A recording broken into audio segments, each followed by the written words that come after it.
How to see messages on Instagram. Hi everyone, welcome back to our channel App Guide. In today's video I will guide you on how you can see messages on Instagram, so just make sure to watch the video till the end.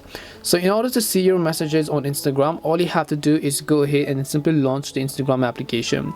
So maybe you've messaged someone, or maybe the other person has actually messaged you. All you need to do is, in order to view that, tap on the messenger icon from the top right hand side of the screen, which is the DMs icon as well.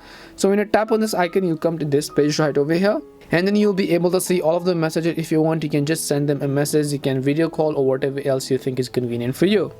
The other thing of this is that there's also a section called requests. So if you go to request, you'll be able to see all of the restricted messages, and then you'll also be able to see hidden requests if there are any type of hidden requests. In this case, if you've restricted someone, of Instagram thinks that that person is a spammy account, it will be moved to your message request folder. And this is simply how you can go ahead and then view messages on Instagram. We hope the video was really helpful, and if it did help you, then make sure to leave a like and subscribe to the channel. If you have any more questions though, feel free to leave them down. Thank you very much for watching, and see you in the next video.